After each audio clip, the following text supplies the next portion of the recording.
Hello hi. मी संध्या कुलकर्णी. आज म्हटलं चला नाश्ता करायचा आहे. तर नाश्ता मी गव्हाच्या पिठाचं उपीट करते.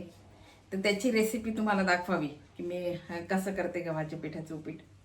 तर ती आता रेसिपी तुम्हाला दाखवते. त्याला लागणारं साहित्य सांगते की याला काय काय साहित्य लागते.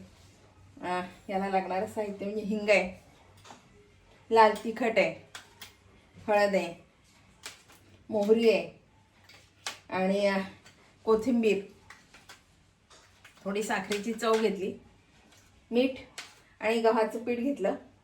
आणि याला लागणार म्हणजे आपण जेव्हा पाण्याचा थोडा शिपका मारतो तर ते ताक.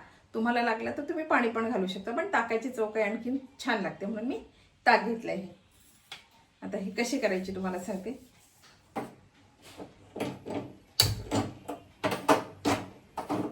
खरं सांगू का, ही रव्यापेक्षा पण पौष्टिक असते आणि लहान मुलांना द्यायला काहीच हरकत नाही, डब्याला पण द्यायला काहीच हरकत नाही. खूप छान अशा नाश्त्याची रेसिपी आहे आणि चव पण छान लागते. आमच्या गावाकडे याला उकडपेंडी म्हणतात. उकड घेऊन केलेली पेंडी उकडपेंडी असं म्हणतात. गव्हाच्या पिठाला उकडपेंडी म्हणतात. इकडे गव्हाच्या पिठाचा सांजा म्हणतात त्याला. म्हणजे प्रत्येकाची बोलायची पद्धत, सांगायची पद्धत वेगळी असते, पण हिची चव छान लागते आणि शिवाय पौष्टिक. आणि गव्हाचं पीठ चाळून नाही घ्यायचं, तसं घ्यायचं. हा किडे वगैरे असतील तर ठीक आहे, पण शक्यतोवर चाळून नाही घेतलं तर मग ते पौष्टिक आणखीन याच्यामध्ये उतरते आणि छान लागते त्याची चव आणखी.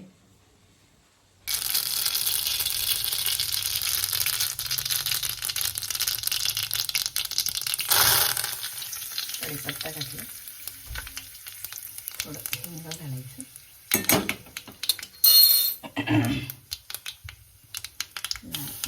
हळद घातली आधी आणि नंतर लाल तिखट घालायचं.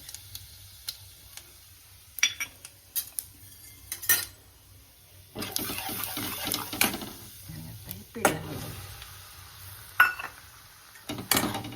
छान भाजून घ्यायचं.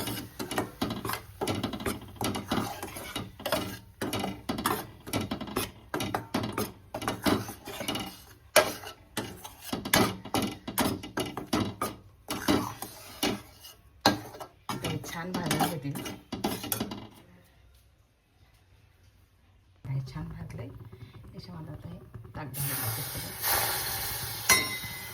पहिले थोडं घातलं मी, आता परत थोडंसं राहिलेलं घालून द्या.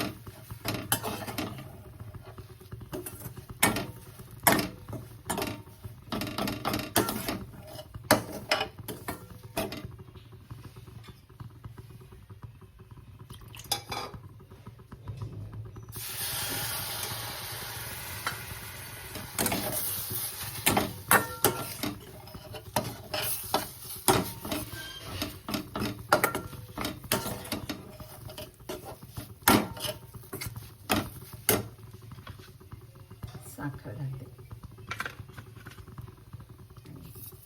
साखर आणि मीठ घालते.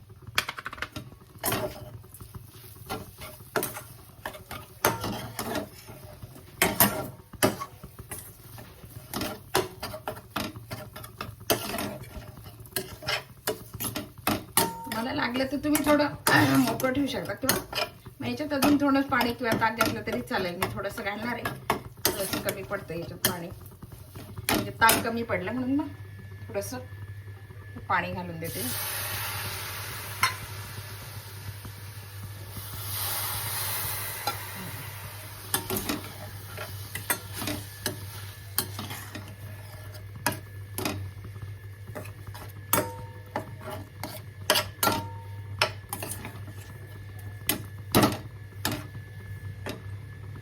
आणि वरून थोडी कोथिंबीर.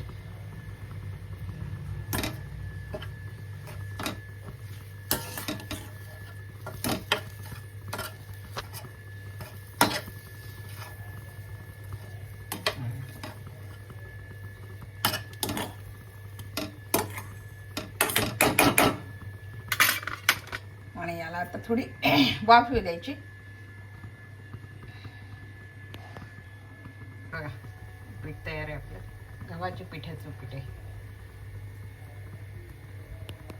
आपलं. हे गव्हाच्या पिठाचं उपीट तयार आहे. छान गरम गरम वाफा येत आहेत आणि चवेला पण इतकं छान लागते ना, हे खूप सुंदर लागते. हे बघा, इतकं छान लागते हे चवीला.